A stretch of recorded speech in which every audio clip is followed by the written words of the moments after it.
ओम शांति। अपनी बेटियों को प्यार दुलार से तो ज़रूर पालें, लेकिन साथ साथ उनको सुसंस्कारी भी बनाएं, क्योंकि आजकल हम देखते हैं कि अक्सर घरों में सभी अपनी बेटियों को बहुत ही प्यार दुलार से परवरिश करते हैं। कई माता पिता तो ऐसा भी समझते हैं कि पता नहीं आगे जाके इसका भाग्य कैसा होगा, कैसा घर परिवार होगा, तो इस वजह से भी बेटियों को बेटों से भी आगे रखा जाता है और उनकी हर इच्छा को पूरा किया जाता है।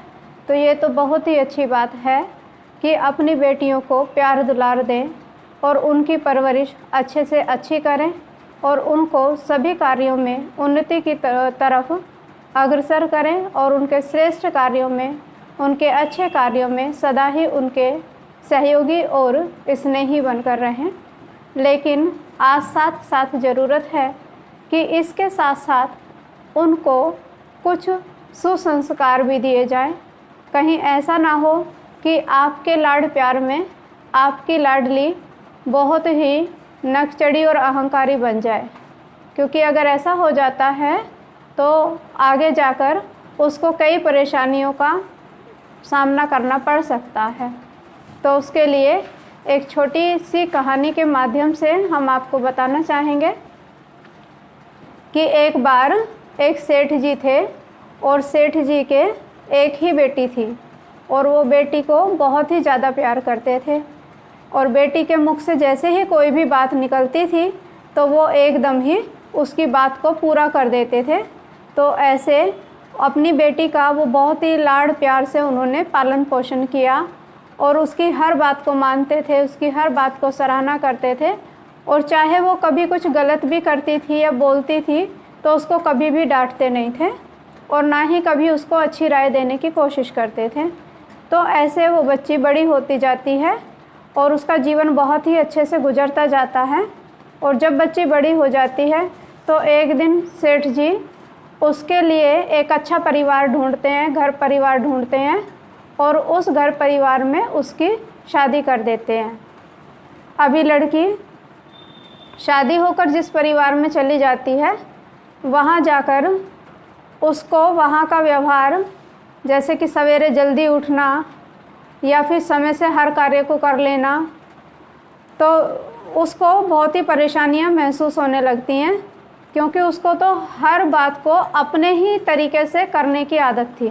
क्योंकि आज दिन तक उसने अपने घर में जो भी कुछ किया सब अपनी मनमर्जी से किया और पिता के सामने उसने चाहे झूठ में भी कोई बात बोली तो पिता ने उसकी उस बात को सच करके दिखाया। तो ऐसे उसको वही सब आदत पड़ी हुई थी और वो बहुत ही अभिमानी और अहंकारी हो गई थी। तो ऐसे ससुराल में जाके भी वो अपने मनमाने ढंग से ही चलना चाहती थी।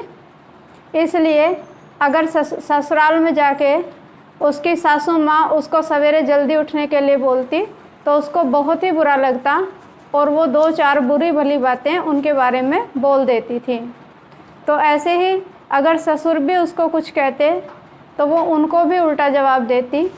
और परिवार में उसकी एक नंद भी थी, उसका देवर भी था और उसका पति भी था। तो ऐसे जो भी परिवार के सदस्य थे तो सभी के साथ में उसका बर्ताव किसी से भी अच्छा नहीं था और वो बहुत ही मुंह फुला कर रहना या अलग अलग रहना पसंद करती थी और हर बात पे सोचती थी कि मेरे पापा होते, मैं अपने घर पे होती तो मेरे पापा ऐसे कर देते, मेरी मम्मी ऐसे कर देती, या अपने घर में तो मेरे को मुंह से निकलते सब बातें हो जाती थी, या मेरे घर में तो आज तक किसी ने मुझे टोका नहीं, यहाँ तो मुझे ये सब टोकते हैं। तो ऐसे ये बातें उसके मन को परेशान करती थी।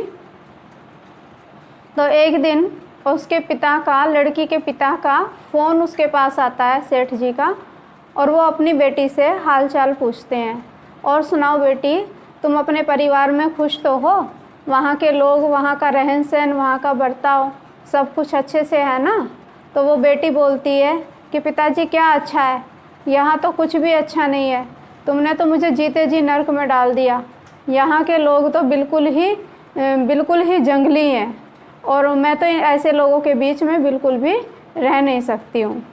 तो ऐसे वो सेठ जी को बताती है कि मैं यहाँ एक भी मिनट रह नहीं सकती और आप जल्दी से जल्दी आओ और मुझे लेके चलो और मुझे तो अपने घर ही जाना है वापस। तो ऐसे पिता बेटी की बात सुनकर थोड़ा सा परेशान भी होते हैं, लेकिन फिर सोचते हैं क्या सचमुच उस घर में इतनी परेशानी है, चलो मैं चलकर तो देखता हूँ। तो वो अपनी बेटी को लेने के लिए जब आते हैं तो सबसे पहले उनको रास्ते में सास और ससुर निकलते हुए घर से बाहर दिखते हैं। तो वो देखकर भी उन्हें अनदेखा करके अपने कार्य पर चले जाते हैं। वो घर के अंदर आते हैं तो उनको उनकी नंद मिलती है, तो नंद भी देखकर दूसरे कमरे में चली जाती है। फिर तीसरे नंबर पे उसका देवर मिलता है, वो भी देखकर अलग हो जाता है। और चौथे नंबर पर जो उसका पति था वो भी कहता है ठीक है, मेरे भी ऑफिस का टाइम हो गया और मैं भी जा रहा हूँ ऑफिस।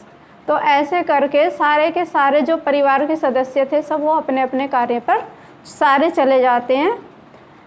तो जो पिता थे लड़की के, वो अपने पिता को मिलती है और कहती है कि देख लो, मैंने आपसे बताया था ना कि यहाँ के तो सारे लोग ही मुँह चढ़े हैं, सभी नक चढ़े हैं और किसी का भी व्यवहार अच्छा नहीं है। तो अब आप ही देख लीजिए कि सब ने आपके प्रति कैसा व्यवहार किया। लेकिन सेठ जी के मन में कुछ विचार चल रहा था कि क्या ये सारे लोग इस तरीके के ही हैं। तो ऐसे करके फिर सेठ जी अपनी बेटी से कहते हैं चलो बेटी जल्दी तैयार हो जाओ, तो अब मैं तुम्हें अपने साथ लेके चलता हूँ।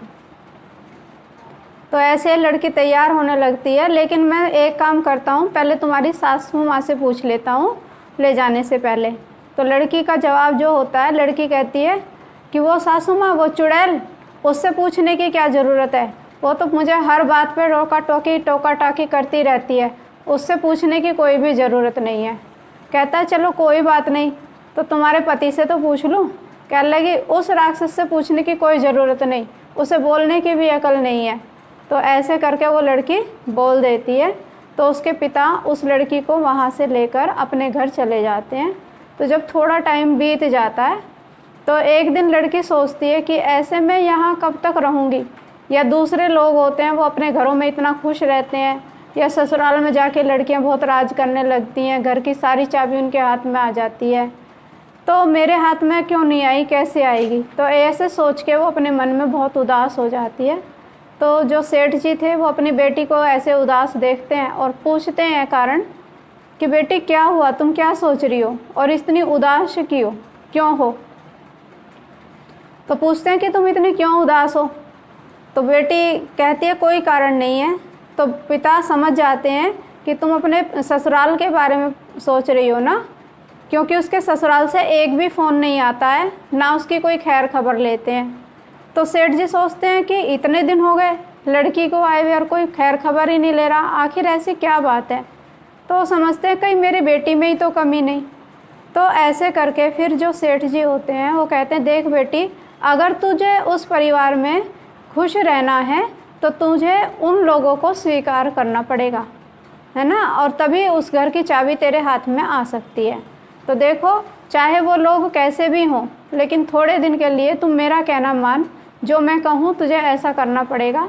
और सिर्फ 6 महीने की बात है, और 6 महीने के बाद मैं तेरे को वहाँ से, अगर ऐसा नहीं हुआ तो मैं वापस ले आऊँगा सदा के लिए।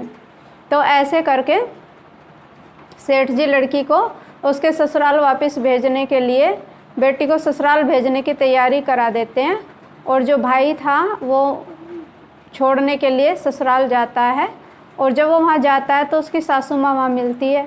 तो सासू माँ देखते ही एकदम सासू का चेहरा जो है वो उतर जाता है कि ये लो फिर आ गई घर की शांति भंग करने के लिए। अच्छे खासे मज़े से तो रह रहे थे, चैन की 2 रोटियां खा रहे थे, अब घर का सारा माहौल अस्त व्यस्त कर देगी, सब कुछ बिगाड़ देगी। लेकिन फिर भी भाई छोड़कर चला जाता है।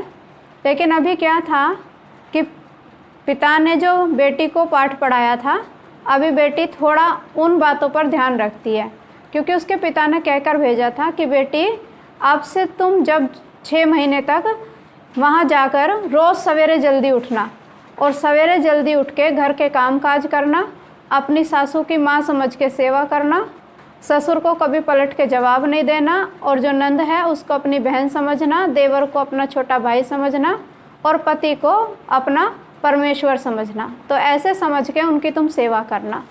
अभी वो लड़की सोचती है कि केवल 6 महीने की तो बात है, चलो इन्हें सहन कर लेती हूँ, बर्दाश्त कर लेती हूँ। तो ऐसे करके वो ऐसे ही करती है, सवेरे जल्दी उठती है और सारा घर का काम काज करने लगती है। तो सास देखती है कि इसमें तो बड़ा परिवर्तन आ गया, तो सास भी उसको सहयोगी बन के उसके साथ काम करती है, उसकी तारीफ़ करती है। फिर जो नंद थी वो भी देखती है कि भाभी तो बड़े प्यार से बोलने लगी है, तो वो भी उसको प्यार करने लगती है, उसको सहयोग भी देती है। जो देवर था वो भी उसको कुछ खाने का, कुछ गिफ्ट, कुछ ला के देने लगता है। और पति भी उसकी खूब तारीफ़ करता है कि तुमने तो घर को बहुत अच्छे से संजो के रख लिया।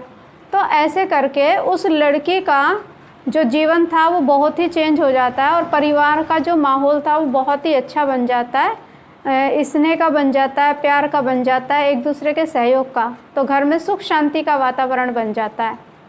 तो ऐसे 6 महीने जब बीत जाते हैं तो फिर लड़की के पिता का फ़ोन आता है और वो कहते हैं कि बेटी अब तू एक काम कर, जल्दी से अपना बैग तैयार कर ले और अभी मैं तुझे लेने के लिए आ रहा हूँ, क्योंकि तेरे 6 महीने पूरे हो गए और अभी तुम मेरे साथ वापस आ जाओ और फिर मैं तुझे कभी भी तेरी ससुराल नहीं भेजूँगा। लेकिन लड़की अभी एकदम चौंक उठती है और कहती है कि नहीं नहीं पिताजी, मुझे यहाँ से लेने बिल्कुल मत आना, क्योंकि मैं यहाँ बहुत खुश हूँ, ये मेरा परिवार तो बिल्कुल जैसे कि स्वर्ग है।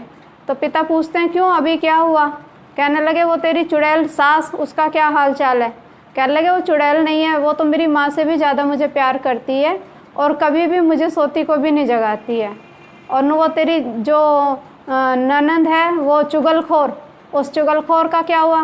कहने लगे वो तो बहुत अच्छी है, वो तो मुझे बिल्कुल, हम तो दोनों आपस में बहुत प्यार से रहते हैं, बहुत प्यार से आपस में घूमने फिरने के लिए जाते हैं। और ऐसे, और वो जो तेरा देवर है जो खाया पिया है और इधर उधर आवारागर्दी में फिरता रहता है। कहने लगे नहीं नहीं ऐसे नहीं कहना, वो तो बिल्कुल लक्ष्मण की तरह है, वो तो भाभी भाभी कह के मेरे पीछे पड़ा रहता है। और फिर वो जो तेरा पति, वो जो असुर है, वो जो रावण है, उसका क्या हाल है? कहने लगी नहीं नहीं मेरे परिवार के बारे में ऐसे अपशब्द नहीं बोलो, क्योंकि मेरा परिवार तो बहुत ही सुखी और खुशहाल परिवार है।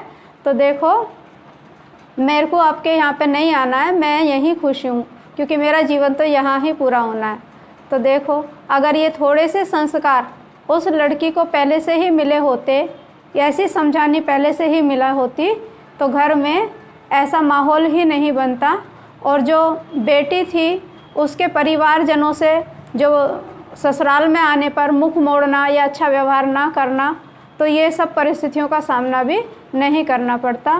तो अपनी लाडलियों को, अपनी बेटियों को प्यार दुलार दें, अच्छा पढ़ाएं लिखाएं, खूब आगे बढ़ाएं, लेकिन साथ साथ उनको सुसंस्कार भी दें, जिससे कि वो आगे जाकर एक खुशहाल परिवार की रचना कर सकें और समाज में अपने दायित्व को अच्छे से निभा सकें। ओम शांति।